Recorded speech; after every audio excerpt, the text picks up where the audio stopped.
We're talking today with Eric Burkey, president of Burkey Construction. Eric, thanks for taking time today. My pleasure. How are you? I'm great, thanks. How are you? I'm good. Good. Over that cold you were having last week? Yep.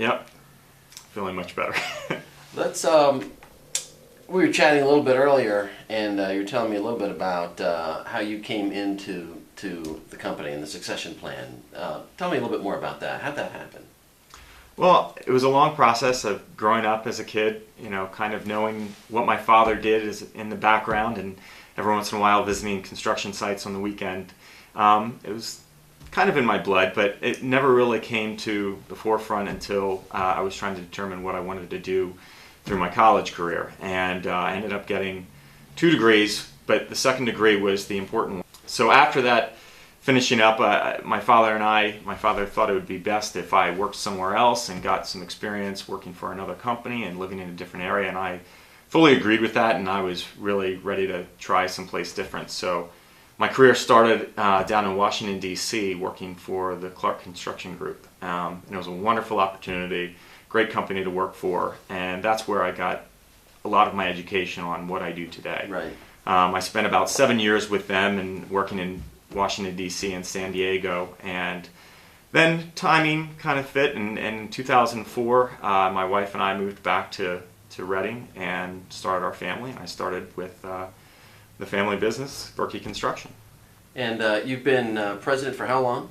I've been president since 2006, I believe. And you took over kind of the sole leadership of the company then? Around that time, yeah. I think I brought a lot of systems and experiences back to the company that I tried to implement, things that were appropriate for a company of this size and in the market that we're in. And I think my father saw that I had a fairly good grasp on what I was doing, and he put a lot of faith in me, and it worked out really well. And we have a great working relationship, so it worked out well, and I really took the reins within a few years. What's one thing you brought into the company that you started doing here once you took over? One thing that a large company has is they have the systems down to a science, almost like a manual of how to build a building. And there's a lot of steps that are necessary and take place, and a lot of systems that are used to manage information. And I think my father, who came into the company in the late 60s, early 70s, learned from my grandfather, and a lot has changed since then, and so I was able to take a lot of the things that I've learned working for the other company and began to implement them here and really have a different organizational method. Yeah. So what are things like today? We've been through the worst of the recession. How's the local construction market for you? Well, you have to remember, construction, our industry is always in a bit of a lag behind the economy, especially in the commercial industries where there's a lot of planning, design phase, permitting, and things that need to take place before a construction job can actually start. So it can be a little deceiving. When the recession first hit in 2008 and 9, we were still working on projects that we were working on previously. Took a little time for those things to get through the pipeline. Right, exactly. And then there was a little lag, and we were able to get through that okay. And then some of the jobs that were postponed, we saw a fairly increase in our volume around 2010 and 11. We were fairly busy and very fortunate to be working on the projects that we had in the area. At the end of last year, things started to slow down again, and we really have seen, I'd say it was a little more unsettling this time around than I think it was a few years ago. There just wasn't a lot of talk, and it was very quiet, I'd say, over the past 4 months.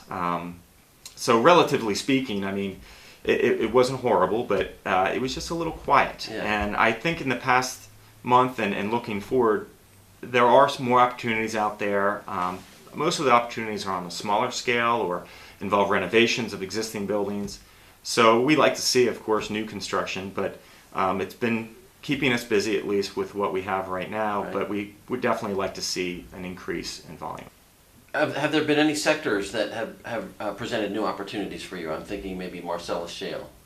Marcellus Shale, we're outside of the Marcellus Shale region, and from what I understand, A lot of the activity that they're experiencing now is in western Pennsylvania and in Ohio. The difference between the wet gas and the dry gas. I guess there's more demand for the wet gas, which is more prominent in the Ohio region. Okay.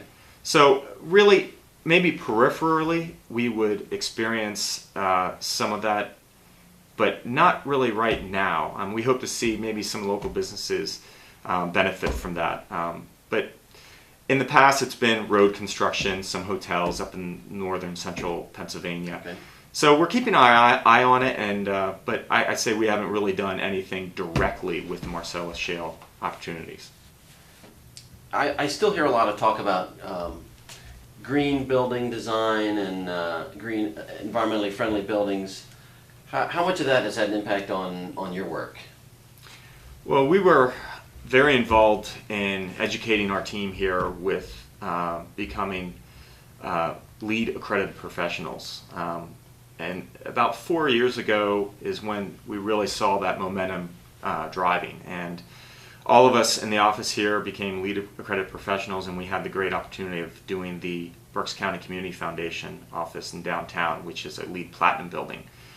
We've also been involved with a few other LEED projects, but in the past couple of years we haven't seen as much of that activity, but at least it's in everybody's mind. They want to at least be conscious of that, and so we have that experience and the knowledge to at least take them down that road and always have that and maybe consider that in certain building applications, right, materials, and methods. There was some momentum for LEED buildings before the recession. Do you think that may have contributed to the slowdown in interest in that because of the cost, or Not necessarily. no? Maybe not everyone is looking to have that recognition as a LEED building, but I'd say they're at least wanting to consider that in the cost and the long-term effects of their building. You know, they're looking at the long-term energy costs and function of the building rather than just the short term. So at least the discussion is there, and they're considering the cost versus long-term, short-term costs versus long-term costs. How much is that gap now? Is it still narrowing, the cost of doing a building with all of the LEED requirements versus not doing a building that way? It all depends on the extent of LEED or green that you would want to go. So is the gap narrowing between what it would cost to do a building that's LEED certified versus what it's not, what it would cost to not have it be LEED certified, or are there tiers? There are tiers, and it all depends on the extent that one may want to go as far as green. A lot of the products that you see today in flooring products, paints, they don't cost more money necessarily. It's more the mechanical systems, the type of windows that you may choose, the extent of insulation. So it's like a car. You know, the more you spend, it depends on what you want. Right, but there's a cost savings that with the higher level that you go might be more expensive, but you have savings over time that you pay for those things. Exactly. And we do a lot of pre-construction services for our clients, and we can look at that before the building is even built and compare cost versus long-term investments. That sounds like a good place to stop. Eric, thanks for the time today. Thank you.